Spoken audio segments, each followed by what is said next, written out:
నియోజకవర్గంలో ప్రచారాన్ని స్పీడప్ చేశారు టీడీపీ అభ్యర్థి కావ్య కృష్ణారెడ్డి. మరో 4 రోజుల్లో ప్రచారం ముగియనుండటంతో నియోజకవర్గాన్ని సుడిగాలిలా చుట్టేస్తున్నారు. రోడ్ షోలు, కార్నర్ మీటింగ్లతో పాటు ఇంటింటికి తిరుగుతూ ప్రజల సమస్యలను అడిగి తెలుసుకుంటున్నారు. ప్రచారంలో భాగంగా బోగోలు మండలంలోని పలు గ్రామాల్లో పర్యటించిన కావ్య కృష్ణారెడ్డికి స్థానికులు ఘన స్వాగతం పలికారు. ఈ సందర్భంగా కావ్య కృష్ణారెడ్డి మాట్లాడుతూ నియోజకవర్గ అభివృద్ధిని ఎమ్మెల్యే ప్రతాప్ రెడ్డి పూర్తిగా మర్చిపోయి రౌడీ రాజకీయాలను ప్రోత్సహించడమే పనిగా పెట్టుకున్నారని విమర్శించారు. ప్రజలంతా టీడీపీకి ఓటేసి అభివృద్ధిని, ప్రశాంతతను స్వాగతించాలని పిలుపునిచ్చారు కృష్ణారెడ్డి. ఎలక్షన్ రోజు క్యూలో నిలబడి ఒక్కసారి ఆలోచించండి. ఏ ప్రభుత్వం అయితే పని చేస్తుందో ఆ ప్రభుత్వాన్ని ఆశీర్వదించండి.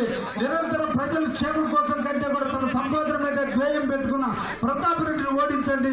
నిరంతరం ప్రజాసేవకి నిమిత్తమే సేవ చేస్తామని ప్రజల ముందుకు వచ్చినటువంటి మీ బిడ్డగా నన్ను ఆశీర్వదించి ఓటేమని చెప్పి సందర్భంగా మిమ్మల్ని అందరినీ కూడా కోరుకుంటూ, ఈ బేతనంపేట వాసుల నుంచి అరుంధతి అంటే నాకు ఒక ప్రత్యేక ప్రేమ ఉంది. మాతకి నేను సంవత్సరానికి నాకు ఒక ప్రత్యేక ప్రేమ ఉంది. తెలుగుదేశం ఎమ్మెల్యేగా పోటీ చేస్తున్న, ఎంపీగా పోటీ చేస్తున్నటువంటి వేమిరెడ్డి ప్రభాకర్ రెడ్డి గారిని దీవించండి. మీ దీవెనలతో మమ్మల్ని ఇద్దరిని కూడా గెలిపించండి అని చెప్పి మిమ్మల్ని కలిసేందుకు, మీతో మమేకమయ్యేందుకు, మీతో మాట్లాడేందుకు ఈ రోజున మీ ప్రాంతానికి వచ్చాం.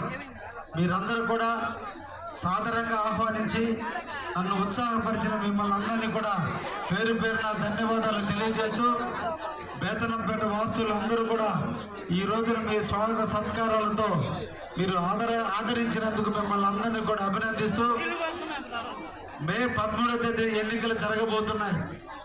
గత 10 సంవత్సరాలుగా ప్రతాప్ కుమార్ రెడ్డి ఎమ్మెల్యేగా ఈ ప్రాంతానికి ఉన్నా, ఒక్కసారి ఆలోచించండి.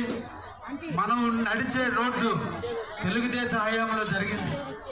2014 నుంచి 2018 కాలంలో ఈ రాష్ట్రంలో తెలుగుదేశం ప్రభుత్వం వచ్చినా కావలి నియోజకవర్గంలో ప్రజలందరూ కూడా ప్రతాప్ కుమార్ రెడ్డి గెలిచింది ఎమ్మెల్యే వైసీపీ, వచ్చింది ప్రభుత్వం తెలుగుదేశం. అయినా కూడా ఏ ఒక్క సందర్భంలో కూడా ఆలోచించకుండా పేద, బడుగు, బలహీన వర్గాల నివసించేటువంటి ప్రాంతంలో ఎక్కడ ప్రజలకు మౌలిక సదుపాయాలు కల్పించాలనే ఆలోచనతో ప్రతి ప్రాంతంలో కూడా రోడ్లు వేసింది తెలుగుదేశం ప్రభుత్వం. 2019లో ప్రజలు మళ్ళా వైసీపీకి పట్టం కడితే గత 5 సంవత్సరాల నుంచి ఎమ్మెల్యేగా ప్రతాప్ కుమార్ రెడ్డి ఉన్న ఒక్క సిమెంట్ రోడ్డు కానీ, ఒక్క డ్రైన్ కానీ, లేదా ఒక మంచినీటి సదుపాయం కానీ, లేదంటే పేదవాళ్ళకి కాలనీలు ఇప్పించడం కానీ ఏ ఒక్క కార్యక్రమం జరిగిందా దయించి ఆలోచించమని మిమ్మల్ని అందరినీ కూడా కోరుకుంటున్నా. ఎమ్మెల్యే అంటే కార్యక్రమం జరిగిందా దయించి ఆలోచించమని.